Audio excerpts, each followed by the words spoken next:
Hi friends, career college की online classes channel पे आपका स्वागत है। आज हम बात करेंगे फिजिक्स एमएससी फिजिक्स फाइनल के सेकंड जो पेपर है इलेक्ट्रॉनिक्स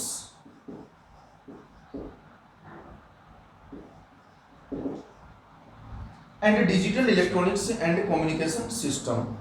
इलेक्ट्रॉनिक्स जो है उसके अंदर हमारी जो फर्स्ट जो यूनिट है वो है एम्पलीफायर। एम्पलीफायर वर्ड से पता चल रहा है कि एम्पलीफायर क्या चीज है।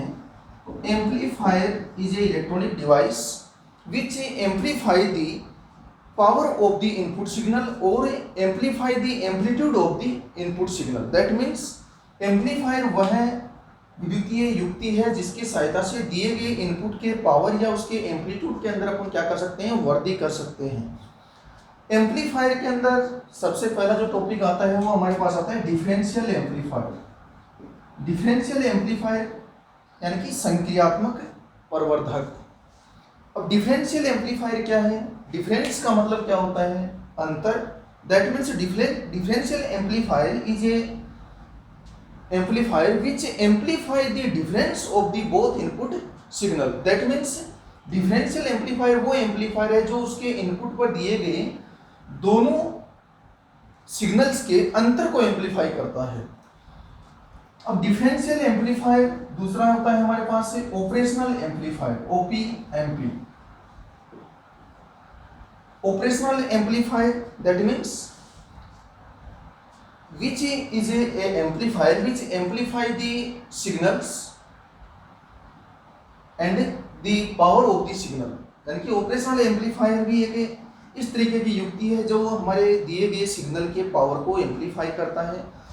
अब अपन ब्रीफली स्टडी करते हैं डिफरेंशियल एम्पलीफायर के बारे में। तो डिफरेंशियल एम्पलीफायर के अंदर आपके पास बेसिकली यदि अपन बात करें तो डिफरेंशियल एम्पलीफायर के अंदर दो सिग्नल होते हैं इनपुट के अंदर और एक क्या होता है आउटपुट के अंदर। तो बेसिकली यदि इसका अपन डायग्राम की अपन जनरल डायग्राम की बात करें तो यह आपका जो है वो आउटपुट होता है। दो इसके अंदर इनपुट होते हैं जैसे V1 और V2। यह है आपका ऑपरेशनल एम्पलीफायर।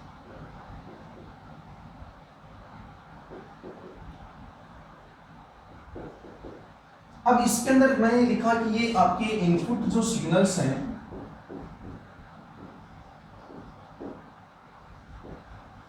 और ये है आपका आउटपुट सिग्नल जहां पे अपन को दिए गए इनपुट के कोरस्पॉन्डिंग आउटपुट मिलेगा।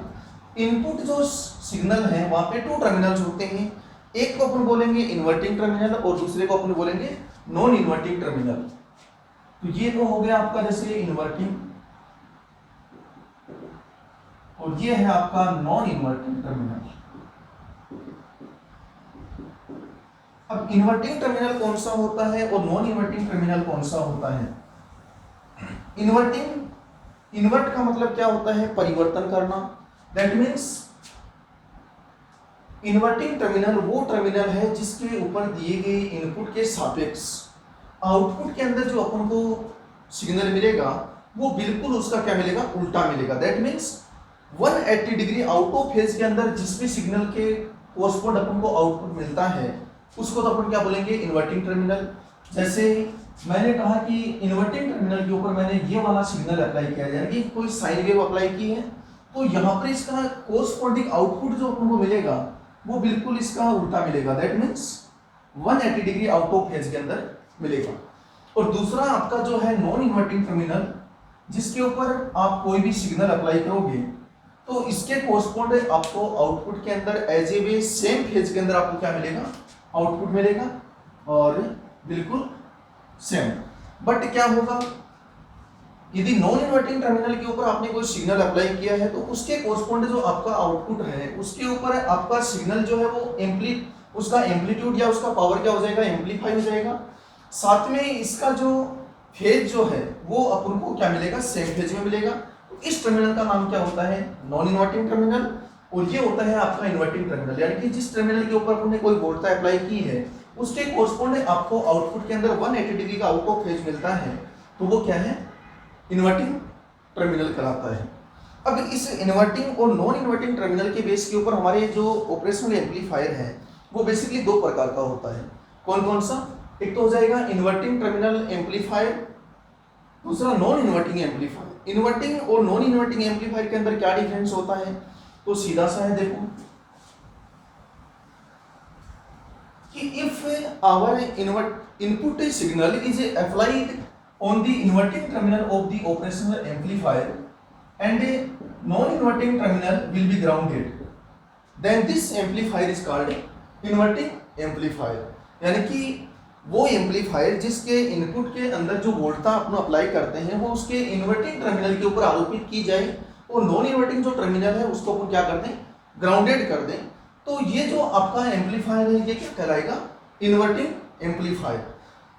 और इसके अंदर क्या रहेगा, जैसे अपन यहाँ पे अप्लाई कर रहे हैं कोई वोल्टता सिग्नल अपन अप्लाई कर रहे हैं, तो अभी मैंने क्या कहा था कि यदि इन्वर्टिंग टर्मिनल के ऊपर आप कोई सिग्नल अप्लाई करोगे तो नॉन इन्वर्टिंग टर्मिनल आपका ग्राउंडेड है। दैट मीन्स जो भी हमको आउटपुट मिलेगा वो किसके कोरस्पॉन्ड मिलेगा, only inverting signal, inverting terminal के ऊपर जो अपने सिग्नल अप्लाई किए हैं उसके कोरस्पॉन्ड मिलेगा। और यहाँ पर आपको जो आउटपुट मिलेगा वो इस इनपुट के सापेक्ष 180 डिग्री आउट ऑफ फेज के अंदर रहेगा।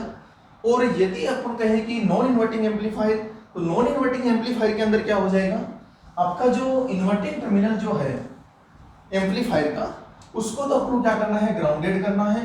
और इसके सापेक्ष जो आपका नॉन इन्वर्टिंग जो टर्मिनल है उसके ऊपर हमारा जो इनपुट जो सिग्नल है वो अपन क्या करना है, अप्लाई करना है। अब अपने इनपुट जो दिया है वो कहाँ पे दिया है, नॉन इन्वर्टिंग टर्मिनल के ऊपर अपने अप्लाई किया है, तो ये क्या कहलाएगा, नॉन इन्वर्टिंग एम्पलीफायर। और इसके कोरस्पॉन्ड जो आपको आउटपुट मिलेगा, जैसे अपने साइन वेव यहाँ पे अप्लाई की है तो इसके कोरस्पॉन्ड जो आउटपुट रहेगा वो क्या रहेगा, एज ए सेम फेज के अंदर अपन को आउटपुट मिलेगा। अब हम बात कर रहे थे डिफरेंशियल एम्पलीफायर की। तो डिफरेंशियल एम्पलीफायर के अंदर हमने ये कहा था कि the differential amplifier is a device which amplify the difference of the both input signals। That means इन दोनों सिग्नल्स के ऊपर आपने जैसे वोल्टता यहाँ पे V1 और V2 आपने वोल्टता अप्लाई की है, तो इन दोनों का डिफरेंस क्या हो जाएगा भाई, ये आपका इन्वर्टिंग है, इन्वर्टिंग के कोरस्पॉन्ड आपको आउटपुट मिलेगा 180 डिग्री आउट ऑफ फेज के अंदर और इसके ऊपर सेम फेज के अंदर मिलता है। तो ये जो आपकी वोल्टताएं हैं V1 और V2, दैट मीन्स आपका डिफरेंस कितना हो गया, यहाँ पर यदि अपन VD की बात करें कि डिफरेंस वोल्टेज क्या है तो वो कितनी हो जाएगी, V1 माइनस V2। तो आपको जो भी यहाँ पर आउटपुट मिलेगा वो क्या मिलेगा, इसके डिफरेंस का एम्पलीफाई मिलेगा। और इसके अंदर हमारे पास यदि अपन आगे स्टडी करें एम्पलीफायर के बारे में तो हमारे पास आएगा, जैसे टॉपिक है dual balanced, dual unbalanced amplifier. अब ड्यूअल का मतलब क्या होता है, दो, बैलेंस्ड का मतलब कि वो बैलेंस कंडीशन में हो। इसके बारे में अपन स्टडी करेंगे अगले वीडियोज के अंदर।